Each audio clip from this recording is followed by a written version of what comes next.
జీవితంలో ఒక్కసారైనా చేయాల్సిన యాత్ర చార్ధామ్ లత గారి ఆధ్వర్యంలో సంప్రదించండి. నమస్తే, వెల్కమ్ టు సుమన్ టీవీ. నేను పద్మిని. ప్రస్తుతంతో పాటు ప్రముఖ ఆధ్యాత్మికవేత్త వాస్తు జ్యోతిష పండితులు కేఎస్ఆర్ గారు మనతో పాటు ఉన్నారు. మాట్లాడదాం సార్. నమస్తే సార్. నమస్తే. సార్, రకరకాల శాస్త్రాలు ఉన్నాయి.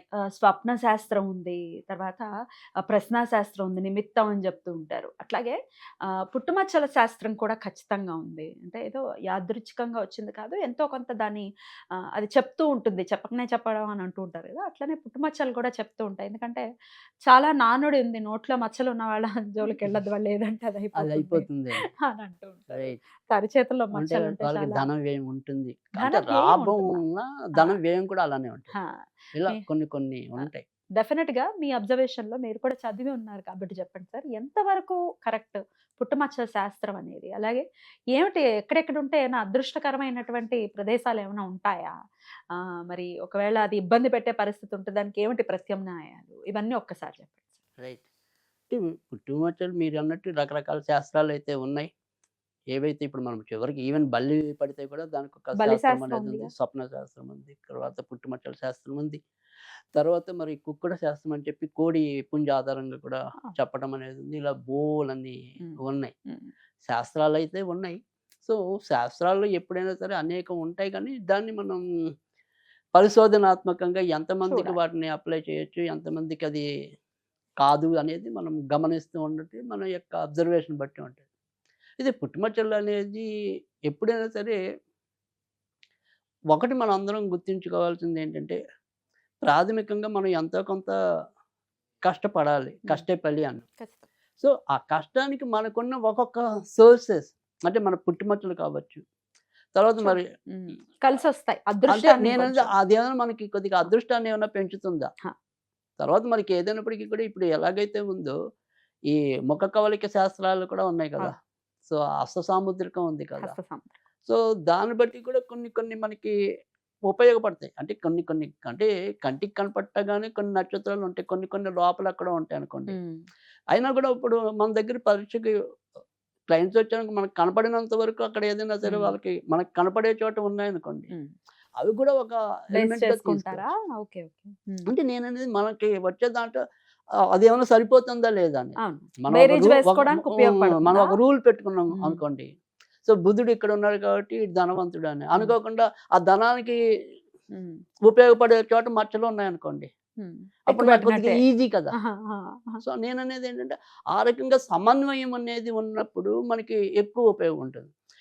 కానీ కొంతమంది జ్యోతిష్కులు కానీ, తర్వాత ఈ వార ఫలాలు, మాస ఫలాలు ఇలా ఇచ్చే వాటిలో కూడా మీకేమంటుంది, దశమి నాడు కనుక పుడితే మీరు దశవంతుడు అని ఉంటుంది. కానీ అదే మీకు జాతకంలోకి వచ్చేప్పటికి ధనాధిపతి నీచపట్టము వేల్లో ఉన్నాడు, మీరు నిర్ధనుడు అంటుంది. సో దశమి నాడు పుట్టాను కాబట్టి నేను ధనవంతుడు అనేది తీసుకోవాలా, జాతకంలో ఇది ఉంది కాబట్టి నేను నిర్ధనుడు అనేది తీసుకోవాలా? సమన్వయపరచుకోవాలి. అందుకని ఒక్కొక్కటి సమన్వయం పరుచుకుని కరెక్ట్గా ప్రిడిక్షన్స్ చెప్పగలిగితేనే అవి ఎక్కువ శాతం యాక్యురసీ అవడానికి, వాస్తవ ఫలితానికి ఉంటుంది. ఓకే. కానీ ఈ పుట్టుమచ్చలు మనం కొన్ని మంచి పుట్టుమచ్చలు లేదా చెడ్డ పుట్టుమచ్చలు అనే చెప్పండి. దాంట్లో చూసినట్టయితే కనుక, సాధారణంగా ఆడవాళ్ళకి ఎడం వైపు ఉండేవి ఎక్కువ మేలు చేస్తాయి అనేది, మగవారికి కుడివైపా? కుడివైపు ఉండేవి ఎక్కువ మేలు చేస్తాయి అనేది. అంటే మేలు చేసే వాటిలో అవి ఉంటే గనక నేను చెప్పేది. తర్వాత వీటిలో కూడా మనకి 3-4 రకాలైన పుట్టుమచ్చలు ఉంటాయి.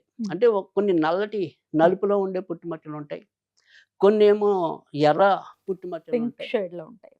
కొంతమందికి తెల్లవి రేరుగా తెల్లవా? తెల్లవి కూడా ఉంటాయి. తెల్ల పుట్టుమచ్చలు. రైట్. ఓకే. అవి కొద్దిగా రేరు ఉంటాయి. ఇవి తర్వాత అవి కాక కొద్దిగా skin colour లో- పాకినట్టుగా ఉంటాయి. అది ఏది అనేది కాదు, ఇంచుమించుగా బ్రౌన్ కలర్ బ్రౌన్ కలర్ లో ఎగ్జాక్ట్లీ. సో బ్రౌన్ కలర్ కి దగ్గరలో అలా పాకినట్టు ఉంటాయి. అలా మొత్తం మీద ఒక 4 ఉంటాయి. కొంతమందికి అసలు పుట్టుమచ్చలు లేకుండా కూడా పుడతారు. అది అప్పుడప్పుడు వాళ్ళకి పరీక్షలు రాసేప్పుడు కూడా ఇబ్బంది ఉంటుంది. మోల్స్ లేకపోతే అందుకని అప్పుడు ఏంటంటే ఇలా ఘాట్లు పడినవి కానీ అలాంటివి తీసుకుని అక్కడ రాసుకుంటారు. సో అలా అరుదుగా పుట్టుమచ్చలు లేని వాళ్ళు కూడా పుడతారు. సో అయితే ఇక్కడ అసలు ఏది ఎక్కువ శుభ సూచకం అంటే కనుక ఎరుపు కానీ ఇలా రేరుగా ఉన్నవే ఎక్కువ శుభ సూచకంగా మనకి చెప్పడం అనేది ఉంది. ఎందుకంటే అవి అరుదుగా ఉంటాయి కాబట్టి. అయినప్పటికీ కూడా ఉన్నంతలో మంచి పుట్టుమచ్చలు, ఎక్కువ శాతం ఉన్న పుట్టుమచ్చల్లో వెన్ను మీద ఉన్నది మనకి ఎక్కడెక్కడ లీడర్షిప్ని ఇవ్వటం అనేది, ఒక స్థాయికి తీసుకెళ్ళటం అనేది ఉంటుంది. సో అది వెన్ను మీద ఉన్న పుట్టుమచ్చ. వీపు మీద ఎక్కడైనా ఉండొచ్చా సార్? అంటే ఇక ఇంచుమించు బాగా కిందకి దిగకూడదు. ఈ వెన్ను అంటాం దీన్ని వెనకాల. సో మరీ అడుక్కి వెళ్ళిపోకూడదు. ఓకే. సో అక్కడ మనకి పుట్టుమచ్చ ఉంటే కనుక ఆ రకమైన అదృష్ట యోగం పట్టడం అనేది జరుగుతుంది. తర్వాత ఆడవాళ్ళకి ఎడమ భుజం మీద లేదా మగవాళ్ళకి కుడి భుజం మీద ఉన్నా కూడా ఖచ్చితంగా కీర్తి ప్రతిష్టలు అయితే కంపల్సరీ ఉంటాయి. తర్వాత ఎంతో కొంత ఆర్థిక లాభం అనేది ఉంటుంది.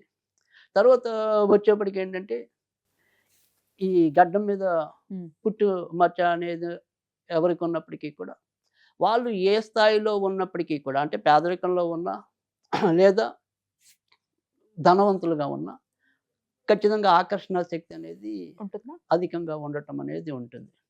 తర్వాత సాధారణంగా ఏదైతే ఈ హృదయం మీద పుట్టుమచ్చ ఉంటుందో వాళ్ళు ప్రేమ విషయాల్లో విజయం సాధిస్తారు అని శాస్త్రం చెబుతుంది.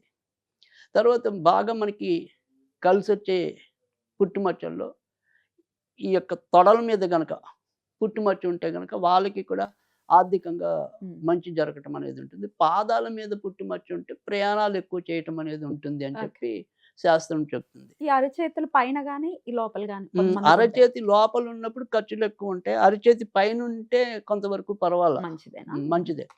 ఈ అరచేతి లోపల ఉంటే మాత్రం ధనం వచ్చినా కూడా నిలుపుకోలేని పరిస్థితి ఉండడానికి అవకాశాలు ఎక్కువ ఉంటాయి. నోట్లో నాలుక మీద పుట్టుమచ్చ అనేది మీరు ఇందాక చెప్పినట్టు ఎక్కువ శాతం వాళ్ళకి వాక్ శుద్ధి అనేది ఉంటుంది అనేది ఎక్కువగా వినటం అనేది. తర్వాత రెండోది ఏంటంటే అంటే వాళ్ళ వ్యక్తిగత జాతకుల్లో కొద్దిగా ద్వితీయాధిపతి కనుక చెడిపోతే మంచి మాటలు పలకరు వాళ్ళు. చెడు మాటలు ఎక్కువ చెడు మాటలే పలుకుతూ ఉంటారు. సో అది కొద్దిగా ఇబ్బంది పట్టం. కంటి గుడ్డులో కొంతమందికి ఉంటుంది. వాళ్ళు చాలా చక్కటి సంపన్నులు అవ్వడానికి అవకాశాలు ఎక్కువ ఉంటుంది బాగా. సో కంటిలో మంచిది. ఓకే.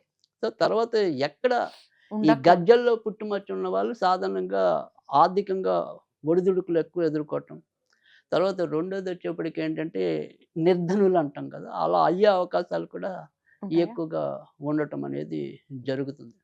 తర్వాత రెండోది వచ్చేప్పటికి ఏంటంటే ఈ ఛాతీ మీద పుట్టుమచ్చ ఉన్నా కూడా వాళ్ళకి కూడా ఆర్థిక స్థిరత్వం అనేది తక్కువ ఉండటం అనేది జరుగుతుంది. తర్వాత ఈ బొడ్డు దగ్గరగా పుట్టుమచ్చ ఉంటే మళ్ళీ వాళ్ళకి ఆర్థికంగా మంచి జరగటం అనేది ఉంటుంది. తర్వాత ఈ మెడక వెనకాల ఈ వెనక భాగంలో ఉంటే గనక జల ప్రమాదాలు ఉంటాయనేది శాస్త్రం. సో అది ఆ రకంగా ఉండటం అనేది జరుగుతుంది. ఇక తర్వాత ముక్కు మీద గనక పుట్టుమచ్చ ఉంటే గనక వాళ్ళకి కూడా సంపన్నులు అయ్యే అవకాశాలు ఎక్కువగా ఉండటం అనేది ఉంటుంది. తర్వాత నుదుటి మధ్యలో ఏదైతే పుట్టుమచ్చ ఉంటుందో వాళ్ళకి కక్ష సాధించే గుణం ఉంటుంది అని అంటూ ఉంటారు. సో ఆ రకంగా ఫలితాలు అయితే పుట్టుమచ్చల శాస్త్రంలో ఇవ్వటం అనేది జరిగింది. అయితే కంటికి దగ్గరలో ఏది ఉన్నప్పటికీ కూడా, అంటే మనం కంటి లోపల గుడ్డు మీద అని చెప్పుకున్నాం, అలా కాకుండా ఇటు కంటికి ఇటువైపు కానీ ఇటువైపు కానీ లేదా ఇటు కానీ ఇటు కానీ కింద ఉన్నప్పటికీ కూడా వాళ్ళకి కూడా ఎక్కువ శాతం మంచి ఫలితాలు రావటం అనేది ఉంటుంది. ఎవరికైతే ఇలా మెడ మీద ఇక్కడ వెనక వైపు అయితే మనం జల ప్రమాదాలు అన్నాం, కానీ ముందు ఇక్కడ ఎక్కడ ఎవరికైతే ఉంటుందో వాళ్ళు కింద స్థాయి నుంచి పెద్ద స్థాయికి రావడానికి అవకాశం ఎక్కువగా ఉంటుంది. తర్వాత ఈ మోకాళ్ళ మీద ఎవరికైతే పుట్టుమచ్చలు ఉంటాయో వాళ్ళు కొద్దిగా వ్యాపారం మీదకి మనసు ఎక్కువ లాగడానికి అవకాశం ఉంటుంది. తర్వాత మరి ఇందాక మనం చెప్పుకున్న ఈ చెయ్యి అనేది ఎక్కడి దాకా వెళ్తుందో దాన్ని ఎక్కువ శాతం మనం వెన్ను అంటాం. ఏదైతే బాగా కిందకి వస్తే కనుక అది అంత శుభ ఫలితాల్ని ఇవ్వలేకపోవటం అనేది ఉంటుంది. తర్వాత మరి పెదవి మీద కూడా, అంటే మనం నాలుక మీద అనుకున్నాం, కానీ కొంతమందికి అరుదుగా పెదవి మీద కూడా పుట్టుమచ్చ రావడానికి ఉంటుంది. అలాంటి వాళ్ళకి మాత్రం ధనం అంత నిలవదు.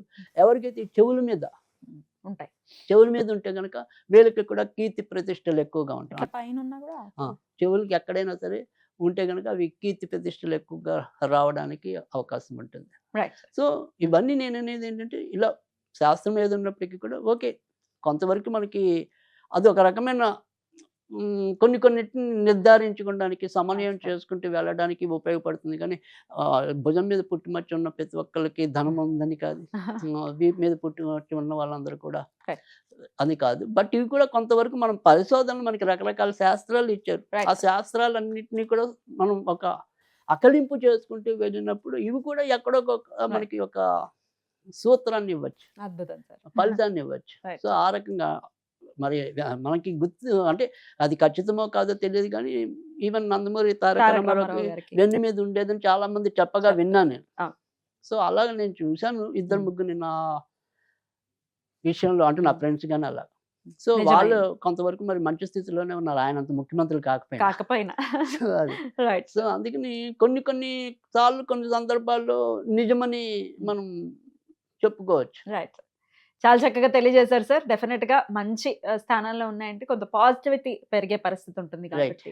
Right sir. చాలా బ్యూటిఫుల్ గా ఎక్స్ప్లెయిన్ చేశారు. కృతజ్ఞతలు సార్. Right. నమస్తే.